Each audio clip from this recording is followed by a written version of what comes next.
এই নাও তোমাদের দুজনের এই মাসের হাত খরচটা রেখে দাও। দেখ বাবা, কদিন ধরেই একটা কথা বলবো ভাবছি তোকে। তুই স্যালারি পেয়েই আমাদের হাতে যে টাকা তুলে দিচ্ছিস, এত টাকা তো সংসার খরচা হয়ই না। হ্যাঁ, মা তো ঠিকই বলেছে, আমাদের সংসার খরচে এত টাকা তো লাগবে না গো। টাকার হিসাব না আমি করব না, বুঝলে? আমাকে বড় করার জন্য আমার মা যেভাবে হিসেব না করে ছোটবেলা থেকে বড় করেছে, আমি কিভাবে হিসাব করব এখন?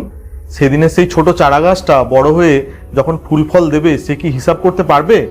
তোর তো ভবিষ্যৎ আছে, তার জন্য তো তোকে সঞ্চয় করতে হবে। হ্যাঁ, সঞ্চয় করছি তো। আমার ইনকামের 30% তো আমি সঞ্চয় করি। এরপরে যে টাকাটা থাকে সংসার খরচের জন্য দেওয়ার পরে তোমাদের হাত খরচ দিই। তা এতে সমস্যাটা কোথায়? সন্তান কখনো মায়ের ঋণ শোধ করতে পারে বলো? কখনো পারে না। আর সংসারের সব দায়িত্ব তো তোমাদের দুজনেরই কাঁধে। তাহলে তোমাদেরকেই ঠিক করতে হবে তোমরা সংসারটা কিভাবে চালাবে। বৌমা, এ নাও টাকাটা রেখে দাও। না না মা, এ আবার কি? আপনি আর আমি তো আপনার ছেলের কাছে সমানই, আলাদা কোথায়? ওটা আপনার কাছেই থাক।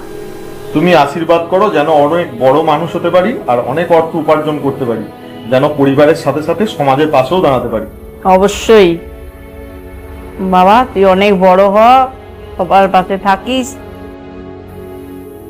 ছেলে আর তুমি সবার পাশে থেকো, অনেক বড় হও, এই আশীর্বাদই করি। আর কিচ্ছু চাই না মা, তুমি শুধু আশীর্বাদটা দিয়ে যেও, তাহলেই হবে।